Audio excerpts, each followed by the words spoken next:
ನಮಸ್ಕಾರ, ಜನಧ್ವನಿ ನ್ಯೂಸ್ಗೆ ಸ್ವಾಗತ. ಮುಂದಿನ ದಿನಗಳಲ್ಲಿ ಪರಶುರಾಂಪುರ ಹೋಬಳಿ ಕೇಂದ್ರವನ್ನು ತಾಲೂಕು ಕೇಂದ್ರವನ್ನಾಗಿ ಘೋಷಣೆ ಮಾಡದಿದ್ದರೆ ಮುಂದಿನ ವಿಧಾನಸಭಾ ಚುನಾವಣೆಯಲ್ಲಿ ನಾನು ಸ್ಪರ್ಧೆ ಮಾಡುವುದಿಲ್ಲ ಎಂದು ಶಾಸಕ ಟಿ. ರಘುಮೂರ್ತಿ ಘೋಷಣೆ ಮಾಡಿದ್ದಾರೆ. ನಗರದ ತಾಲೂಕು ಕಚೇರಿ ಸಭಾಂಗಣದಲ್ಲಿ ರಾಷ್ಟ್ರೀಯ ಹಬ್ಬಗಳ ಆಚರಣೆ ಸಮಿತಿ ಹಾಗೂ ಒಕ್ಕಲಿಗರ ಸಮುದಾಯದ ವತಿಯಿಂದ ಆಯೋಜಿಸಿದ್ದ ನಾಡಪ್ರಭು ಶ್ರೀ ಕೆಂಪೇಗೌಡ ಜಯಂತಿ ಕಾರ್ಯಕ್ರಮದಲ್ಲಿ ಅವರ ಭಾವಚಿತ್ರಕ್ಕೆ ಪುಷ್ಪನಮನ ಸಲ್ಲಿಸಿ ಮಾತನಾಡಿದ ಶಾಸಕ ರಘುಮೂರ್ತಿ, ಪರಶುರಾಂಪುರವನ್ನು ತಾಲೂಕು ಕೇಂದ್ರವನ್ನಾಗಿ ಮಾಡುವ ಬೇಡಿಕೆಗೆ ಸರ್ಕಾರ ಸ್ಪಂದಿಸಬೇಕು ಎಂದು ಆಗ್ರಹಿಸಿದರು. ಇದೇ ವೇಳೆ ನಾಡಪ್ರಭು ಕೆಂಪೇಗೌಡರ ಆಡಳಿತದ ದೂರದೃಷ್ಟಿಯನ್ನು ಸ್ಮರಿಸಿದ ಅವರು, ಬೆಂಗಳೂರು ನಗರವನ್ನು ಯೋಜಿತವಾಗಿ ನಿರ್ಮಿಸಿ ಎಲ್ಲಾ ಸಮುದಾಯದವರು ಸಹಬಾಳ್ವೆಯಿಂದ ಬದುಕುವಂತೆ ವ್ಯವಸ್ಥೆ ಕಲ್ಪಿಸಿದ ಮಹಾನ್ ವ್ಯಕ್ತಿತ್ವ ಕೆಂಪೇಗೌಡರದ್ದು ಎಂದು ಹೇಳಿದರು.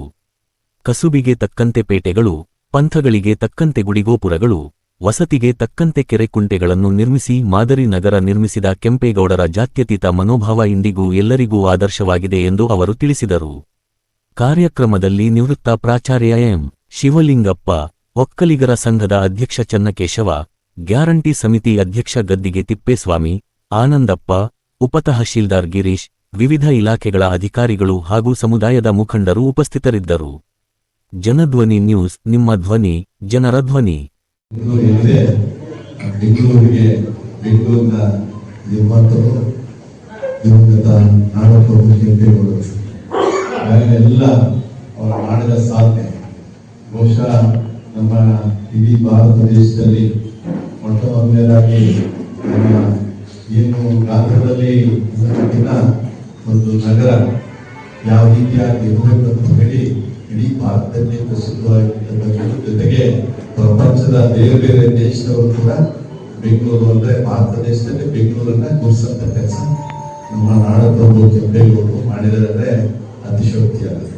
ಯಾಕಂದ್ರೆ ಅವರ ಎಲ್ಲ ಯೋಜನೆಗಳು ಬಹಳಷ್ಟು ಜನ ರಾಜರು ಬಹಳಷ್ಟು ಜನ ಆಗೋಗಿದ್ದಾರೆ. ಆದ್ರೆ ಅದರಲ್ಲಿ ಕೆಲವರೇ ಮಾತ್ರ ನಾವು ಅವರ ಕೆಲಸದಿಂದ ನಾವು ಅವ್ರನ್ನ ಗುರುಸಂತರು ನೆಲೆಸಿದ್ದೀವಿ.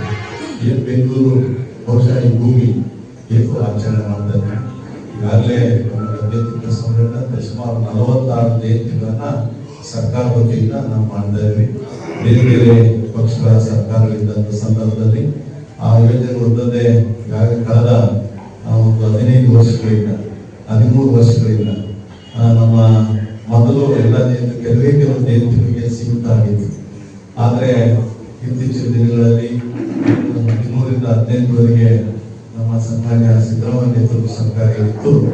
ಎಲ್ಲ ಜಾತಿ ಜನಾಂಗದ ಸಾಂಸ್ಕೃತಿಕ ನಾಯಕರೆಲ್ಲ ಗುರುತಿಸಿ ಅವರಿಗೆ ಆದ ದಿನಾಂಕವನ್ನು ಅವರ ವಿಶೇಷವಾದ ಜನ್ಮ ದಿನಾಂಕದಂದು ಅವರ ಜಯಂತಿಗಳನ್ನ ಮಾಡೋದ್ರ ಮುಖಾಂತರ ಇಡೀ ರಾಜ್ಯದಲ್ಲಿರ್ತಕ್ಕಂಥ ಎಲ್ಲ ಜಾತಿ ಜನಾಂಗಗಳು ಕೂಡ ಹೆಮ್ಮೆ ಪಡುವಂತ ವಿಷಯಗಳಿಲ್ಲ. ಯಾಕಂದ್ರೆ ಯಾವುದೇ ಒಂದು ಜನಾಂಗದಲ್ಲಿ ಒಂದು ಸಾಂಸ್ಕೃತಿಕ ನಾಯಕ ನೋಡಿದಾಗ ಅವರ ಇತಿಹಾಸವನ್ನು ನೋಡಿದಾಗ ನಾವು ಇಂತರ ಇದರಲ್ಲಿ ಹುಟ್ಟಿದೀವಿ. ಯಾಕಂದ್ರೆ ನಾವೆಲ್ಲರೂ ನಮ್ಮ ಅಷ್ಟೇ ನೆನಪಿಡ್ಲಿಕ್ಕೆ ಸಾಧ್ಯ. ಆದ್ರೆ ನಮ್ಮ ಜಾತಿ ವ್ಯವಸ್ಥೆನಲ್ಲಿ ನಮ್ಮನ್ನ ನಾವು ಗುರುತಿಸ್ಬೇಕಾದ್ರೆ ಇಂಥ ಒಬ್ಬ ಮಹನೀಯರನ್ನ ಜೊತೆಲಿ ಆ ಒಂದು ಇತಿಹಾಸವನ್ನ ನೋಡಿದಾಗ ನಮ್ಗೆಲ್ಲರಿಗೂ ಕೂಡ ಅರ್ಥವಾಗ್ತದೆ. ಹಾಗಾಗಿ ಇಂಥ ಜಯಂತಿಗಳು ಯಾವುದೇ ಒಬ್ಬ 46 ಜಯಂತಿಗಳಲ್ಲಿ ನೀವು ಆನೆ ತಗೊಂಡು ಕೂಡ ನಾವೆಲ್ಲ ಜಾತಿ ಜನಕ್ಕೂ ಬೇಕಾದ ಈಗ ಇದ್ರ ಪ್ರಕಾರ ಇನ್ವಿಟೇಷನ್ ಅಲ್ಲಿ ನಾನು ಕೇಳ್ತೇನೆ. ಆದ್ರೆ ನನಗೆ ಯಾಕಂದ್ರೆ ನಾನು ಒಬ್ಬ ಆದ್ರೆ ನನ್ನ ಆದ್ಯತೆ ನನ್ನ ಕ್ಷೇತ್ರ ನಾನು ಅಧ್ಯಕ್ಷ ಆಗಿದ್ದೀನಿ, ಕ್ಯಾಬಿನೆಟ್ ರ್ಯಾಂಕ್ ಅಲ್ಲಿ ಇದ್ದೀನಿ ಅಂತ ಹೇಳ್ಬಿಟ್ಟು ಮಾಡಿರ್ಬೋದು. ಆದ್ರೆ ನಂದು ಯಾವತ್ತೂ ದೃಷ್ಟಿ ನನಗೆ ಯಾರು ಅವಕಾಶ ಕೊಟ್ಟಿದ್ದಾರೆ, ನನಗೆ ಯಾರು ಅಧಿಕಾರ ಕೊಟ್ಟಿದ್ದಾರೆ, ನನಗೆ ಕೊಟ್ಟಿರ್ತಕ್ಕಂಥ ಚನ್ನಕೆರೆ ತಾಲೂಕು. ಆಮೇಲೆ ಜಿಲ್ಲೆಯಲ್ಲಿ ಒಂದು ಸ್ಥಾನಮಾನ ಸಿಗ್ಬೋದು, ಜಿಲ್ಲೆ ಸ್ಥಾನಮಾನ ಸಿಕ್ಕಿದಾಗ ಅದಕ್ಕೆ ನ್ಯಾಯ ಒದಗಿಸ್ಬೇಕು. ಆ ಕೆಲಸ ಖಂಡಿತವಾಗಿ ಮಾಡ್ತೀವಿ ಅಂತ ನೀವೆಲ್ಲರೂ ಇಲ್ಲಿ ಸೇರಿ ಎಲ್ಲ ಪಕ್ಷಾತೀತವಾಗಿ ಬಂದು ಇವೆಲ್ಲ ಇಲ್ಲಿ ನಾಡ ಪ್ರಭು ಕೆಂಪೇಗೌಡರ ಒಂದು ಜಯಂತಿಯನ್ನೆಲ್ಲ ಭಾಗವಹಿಸಿ ಯಶಸ್ವಿಗೊಳಿಸಿದ ನಿಮ್ಗೆಲ್ಲರಿಗೂ ಕೂಡ ನಮ್ಮ ತಾಲೂಕಿನಲ್ಲಿ ಇವತ್ತು ಈ ಕಾರ್ಯಕ್ರಮ ನಡೆದಿದೆ. ಈ ಕಾರ್ಯಕ್ರಮದ ಕುರಿತು ಈಗಾಗಲೇ ನಮ್ಮ ಶ್ರೀನಿವಾಸರವರು ಬಹಳಷ್ಟು ವಿವರವಾಗಿ ಏನು ಹುಟ್ಟಿನಿಂದ ಹಿಡಿದು ಅವರ ಅಂತ್ಯದವರೆಗೆ ಅವರು ಮಾಡಿದ ಸಾಧನೆಗಳನ್ನ ಅವರೆಲ್ಲ ಪೂರ್ವ ವೃತ್ತಾಂತವನ್ನ ಎಲ್ಲ ತಿಳಿಸಿದ್ದಾರೆ.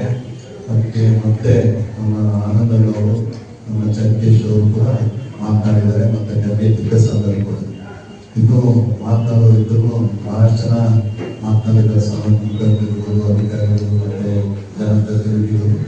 ಆದರೆ ಒಂದು ಈ ಸಂದರ್ಭದಲ್ಲಿ ನಾವು ಇವತ್ತು ಚರ್ಚೆ ಮಾಡೋದಿಷ್ಟೇ, ಇಲ್ಲಿ ನಮ್ಮ ಕರ್ನಾಟಕ ಧರ್ಮಗಳು ಇದ್ದಾವೆ. ಎಲ್ಲ ಧರ್ಮಗಳು ಹೇಳಂಥದ್ದು, ಆ ನೀತಿ ಮಾರ್ಗ ಹೇಳಂಥದ್ದು ಎಲ್ಲರೂ ಕೂಡ ಸಹಬಾಳ್ವೆಯಿಂದ ಬದುಕಬೇಕು, ಯಾರಿಗೂ ಕೂಡ ತೊಂದರೆ ಆಗಬಾರ್ದು.